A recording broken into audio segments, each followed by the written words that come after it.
Hello and welcome to the Farmer's Kitchen. Hello, Mrs. Farmer. Hello, Mr. Farmer. How are you today? I am really good, thank you. You know, why are you good? Because I know what we're going to make and what we're going to eat. We got a packed show, and I need to hush because we've got so much to show you. A lot of people have saying, including my mom, Timmy, how's your honey? That's right. How are your bees? We haven't checked in a while. So I wanted an expert to come in. So Good I called idea. Sarah Preston. Sarah has an extensive background in bees. She came over, she popped the top, and guess what she found?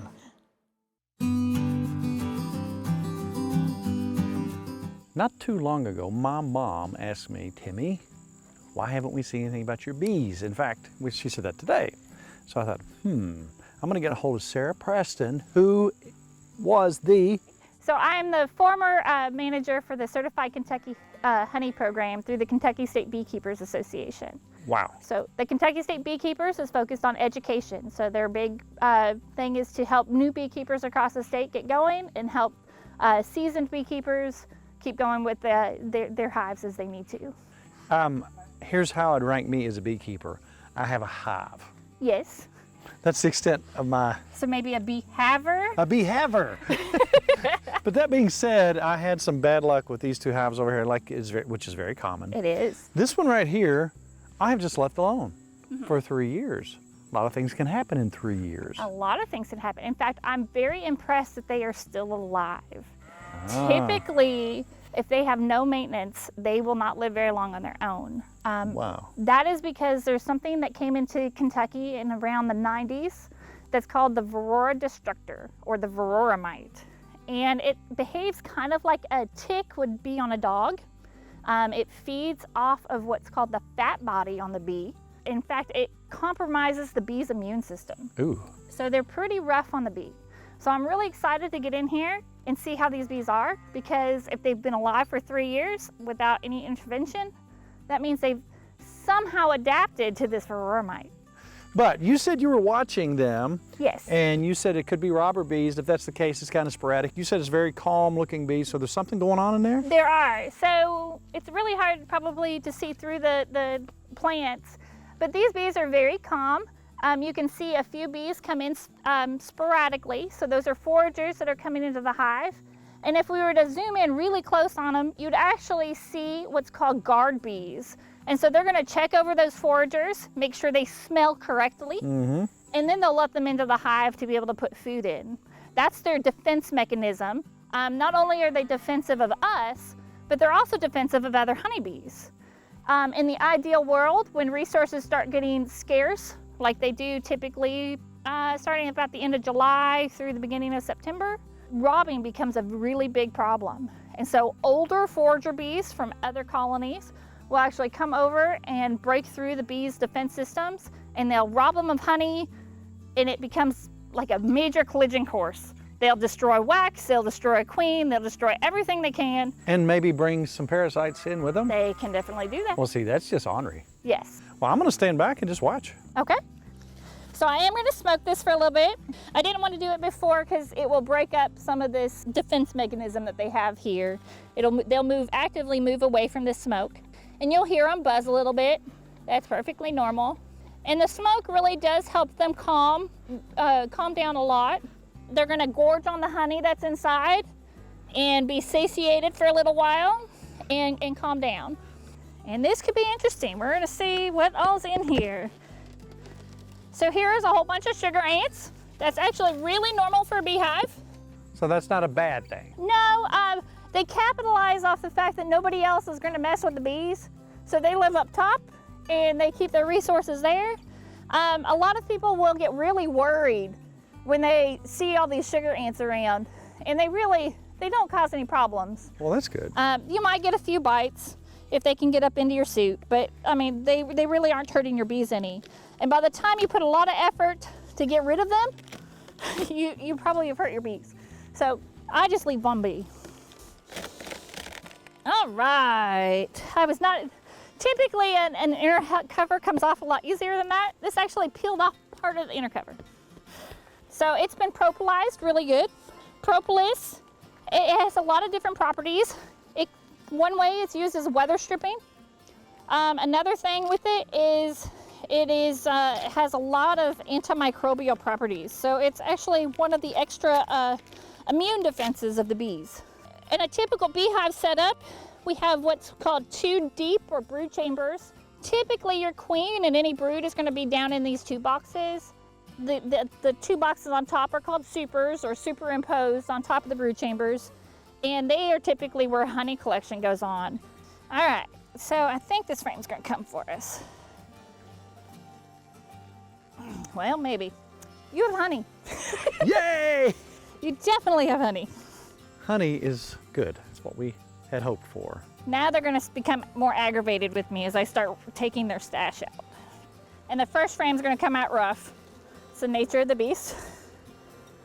So the filled in section here is actually honey. So that's capped honey. It's also what we consider ripe honey. If it's uncapped, it actually hasn't had all the moisture taken out of it yet. So it will actually be able to ferment. You have to get the moisture content below 18%, and that way your honey will stay good indefinitely. It's amazing how long it'll stay good for, but the key is to get it below 18%. And this honey over here was all capped. I pulled the cappings off when I removed the frame. All right, since we know we have honey, I'm gonna go ahead and just start taking boxes off, because most likely our queen is gonna be in one of these bottom 2 boxes. And that's really what we're worried about today. Honey is wonderful in a beehive, but you have to look at the overall health of the beehive. Right. All right, so it looks like we have another box of honey. All right, so if you can actually see the top of this hive, the use of my smoke has pushed them away. They're gonna move away from the smoke. It'll also help calm them down some. One of the things to keep in mind when you're working bees is to be calm and slow, because the less you disturb them, the less they will disturb you. They will be much nicer to you. And so these bees, since they haven't been worked in 3 years, have found some way of adapting to those Varroa mites. And my guess is part of that is from being a little bit more hostile. So we're going to gently break this box, some of these frames apart.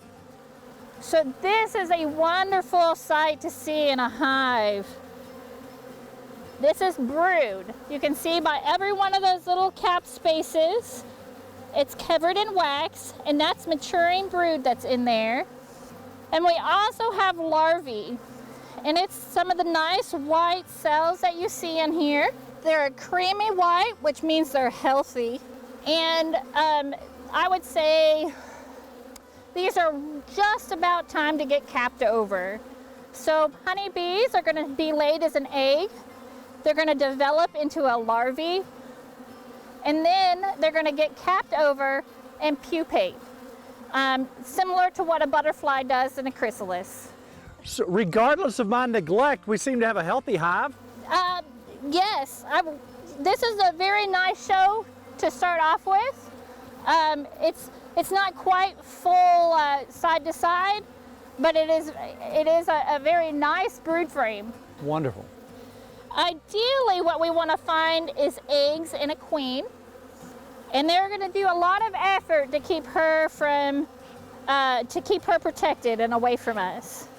I am going to go ahead and pull one more frame in hoping to find a queen, or either a queen or eggs. So right in this area, you can actually see pupae that they have started to remove the cappings off of. And the reason they do that is because they can sense that something is wrong with those bees. And so they will actually uncap them and pull out the pupae and recycle that protein, so they will eat the pupae. Oh, wow. If they are having problems with something like Varroa mites, this will actually help break the Varroa mite cycle. They can actually smell the Varroa mites within the cells and then actually be able to pull out and disregard them and break that Varroa mite cycle on that cell. We have shown that there is larvae, so there is most definitely a queen. There has been within the last week. They're going to be more upset as I put this back together. Bees communicate through what's called pheromones. And right now I can have a really big sense of banana smell. This time of year they're more hostile because they're coming right off the dearth. And so that's when there's a period with no flowers. So that's a factor. The overcast is a factor. The fact they haven't been worked in a long time is a factor. All right, let's put these ladies back together. My bees were not calm. No. They didn't They like the were not rain. today. They don't like this rain, like you said. Yes, they knew that the rain was coming in and they were not happy that we were disturbing them. Ideally, you work your bees on a nice sunny day, typically around 12 to 2, Everybody's the hottest out. time of the day, because most of your foragers, who are probably going to be more grumpy in the hive, they're out looking for food, and the hive in general is a lot calmer. You know, we haven't been in there a couple years. What was your assessment? So just because you had bees in a box doesn't necessarily mean they're thriving. But your box is doing very well. Having 2 full deeps of honey was a very nice welcoming sight. I would have liked to have gotten in there and looked at the brood a little bit more. The first frame that I pulled was wall-to-wall cap brood, which we love to see. That's a very strong queen. You are an educator. Yes. By heart, you can tell, and we're so fortunate that you came out today. And I'm, but selfishly thinking Yes. about that honey that's sitting up there. Can we do the extraction? And Certainly. so we'll come back on a sunny day, midday. That would be helpful. The bees will be much nicer. Well, maybe. Knock on I think wood. they'll be nicer, but they might still be a little hostile. Well, today, you know, we operate kind of by the seat of our pants, and we thought, well, maybe today will be a good day. The rain was supposed to hold off till 7 o'clock. Yes. That didn't happen. So we'll make plans for part 2 very shortly. I think that sounds better. A nice, beautiful sunny day. Middle of the day. Yes, we'll have a nicer bee colony, I'm pretty sure. Well, thank you so much for part 1. Absolutely. All right. I've enjoyed this.